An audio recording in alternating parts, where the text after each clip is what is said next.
Luis Suarez is coming back to Barcelona. No, relax. Not that Luis Suarez, God forbid, Real Madrid fans, I'm relax. Not that Luis Suarez. Another Luis Suarez, thank goodness, because that Luis Suarez, one of the best strikers of our generation, traumatized me. MSN era, oh my god, don't even remind me of that era. That era was so painful for me. Every time I saw that buck of his teeth, right? That rabbit teeth. That teeth he used to bite with. He was so unique. He looked unique. He was that guy, man. Luis Suarez, at the end of it, Barcelona fans turned on him for some reason. I don't know why, but that's for another day. Ladies and gentlemen, Fabrizio Romano has tweeted. I spoke about it last night. Apparently, there was rumors saying that they are not looking even for a plan B. They're so focused on Julian Alvarez. But, ladies and gentlemen, just tonight, or sorry, last night, they have confirmed it. Fabrizio said that Barcelona considers Sporting striker Luis Suarez among options if Julian Alvarez deal doesn't happen. Again, I said it multiple times. Why are they not choosing a plan B or a plan C? It's so stupid to focus on someone. We also what happened during the Nico Williams era. Obviously they chased, and then Nico Williams got a better deal, and then they couldn't get a left winger, right? Not easy as a key player for Sporting, but part of Barca's shortlist. Barca will only consider Suarez more options from next week if Julian deal is still off.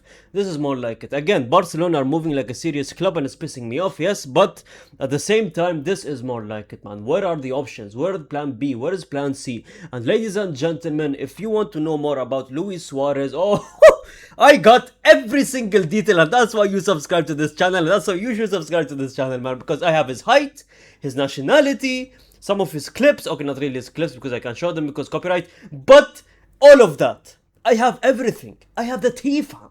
I literally studied this brother. I studied him more than my crush. Ladies and gentlemen, Luis Suarez, 185 centimeter, which is about 6'1", if I'm not being mistaken. He is Colombian.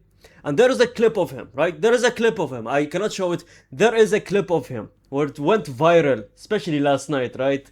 Where Luis Diaz in the Colombian team, he passed him and he missed an open net. He's 28 years old. He's right-footed. His transfer value is 22.3 million. Let's be completely honest here. This is a Ferran Torres type of replacement. Yep, I already killed the dream of you. Yes, this is a Ferran Torres replacement. You're replacing Ferran Torres with a Colombian Ferran Torres. Yep, that's literally it. That's it for the details, chat. Thank you for watching this video. Subscribe if you're new to the channel. No, I'm joking. But ladies and gentlemen, he is purely a striker position. Right-footed, Colombian, 28 years old. He is on the older side, but at the same time, it's a perfect striker age, you could say, because striker, you don't want a striker that's too young.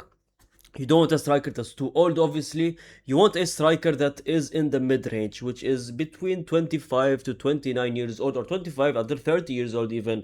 Is that sweet spot? You know, even more. Even if you want to go for a Lewandowski, with more experience, obviously. He's done everything. But Lewandowski, if you have a player like Lewandowski in the market, Harry Kane's 32, 33, 34 years old, hey, it works as well. Hey, Ronaldo, when he came back to Man United the second time, he worked as a striker. Unbelievable, right?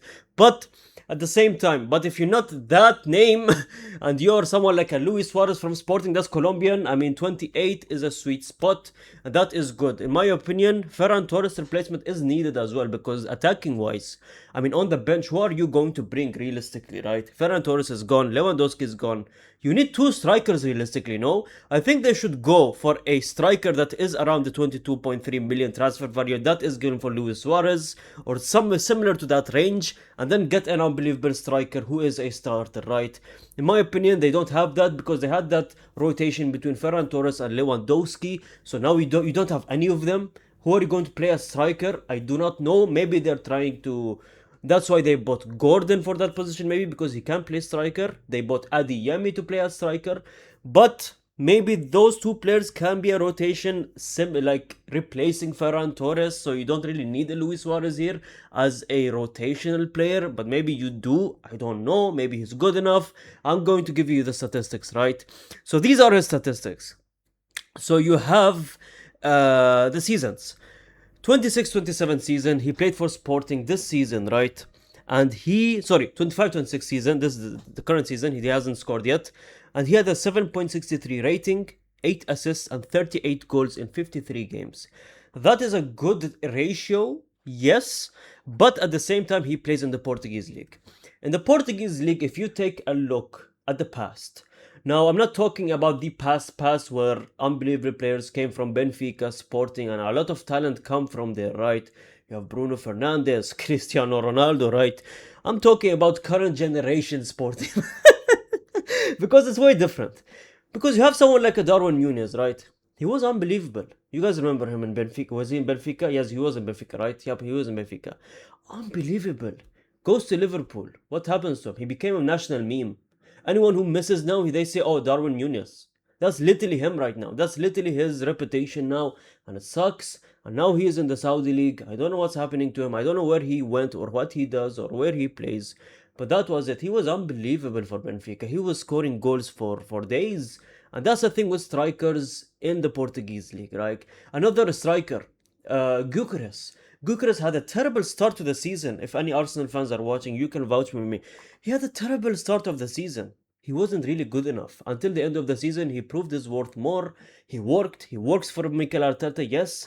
But at the same time, he was doing so much at Sporting where it was insane. He was bagging what, like 50, 60 goals. He was competing for the Golden Boot nomination, but I believe it doesn't count. Like it does count, but I think there is like a rule where the Portuguese league, if it's not top 5 league, so it doesn't count to the Golden Boot. He was going toe to toe with, I believe it was that year, was Harry Kane and Kylian Mbappe, if I'm not being mistaken, when he was in Sporting Bucharest.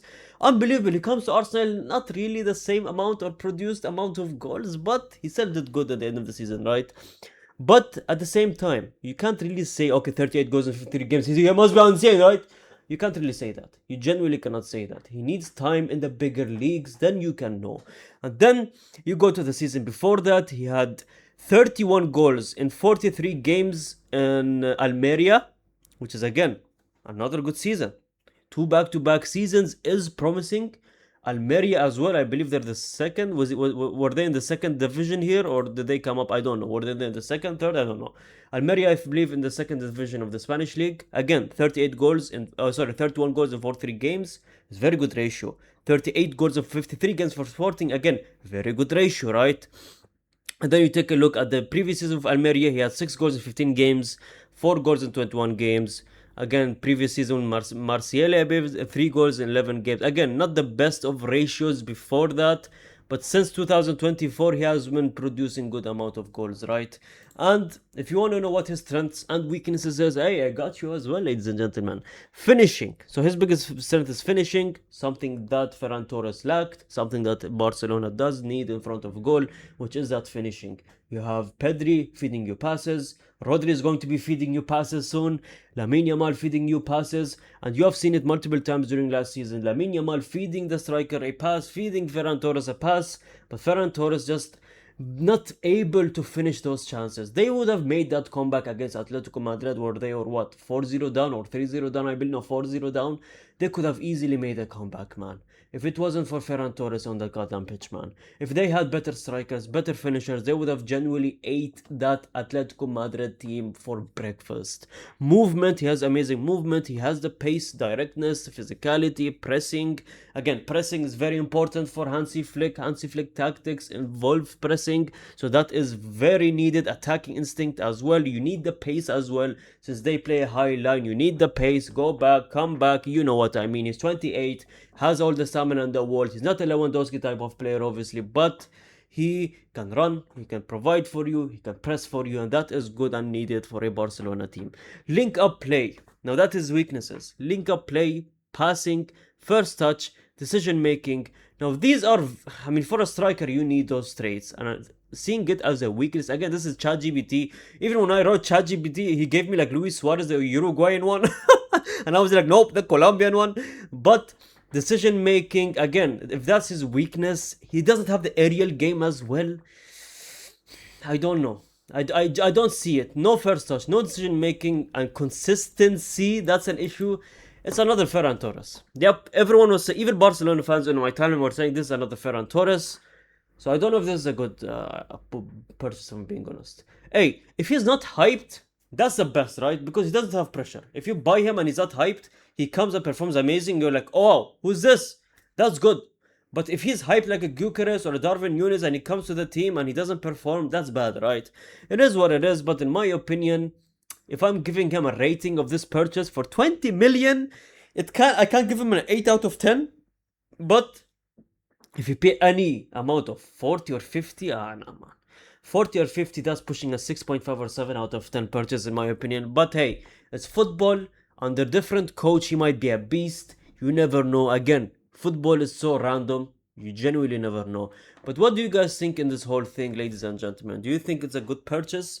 Do you think it's a needed purchase? It is a needed purchase because you guys need a striker. But in my opinion, if your plan A is Julian Alvarez, your plan B cannot be a striker that's, I don't know, not that wow, you know what I mean? I think you need a striker that is similar to the name of Julian Alvarez, similar to the output of Julian Alvarez. That should be your plan B. This is like a plan C or plan D in my opinion. Plan B should be like a Harry Kane, should be someone that is already polished. I don't know, man. Still to this day, I think Barcelona's best striker that makes sense is not Julian Alvarez. In my opinion, it's Harry Kane. Either a Harry Kane, an Osimhen. Those players fit the Barca striker position because that Lewandowski type of role more than the players like Julian Alvarez even, or even like, I don't know, like Luis Suarez and all of that, right? But I don't know. I'm not a coach. Hansi Flick wants what Hansi Flick wants. I guess he wanted him, so he wants his brother. Hey, it is what it is, and Hansi Flick is the boss, right? Thanks so much for watching. Like the video, comment, and I see every single comment. Oh, before I go, do you think that the Rodri budget, which I believe they're looking at 65 to 70 million right now, right? You think that they gave up on Julian Alvarez because they don't have budget anymore, and they're just were like, okay, we'll pay 75 for a Rodri, and then we'll pay like 30 million for this brother. That makes sense more. It makes sense more, right? But I don't know what's happening here. Laporta, Hansi Flick, I don't even know. I don't even get it. Fun. Thanks so much. Like the video, comments, and I don't know what I'm saying. Subscribe if you're new to the channel. And gracias, amigos.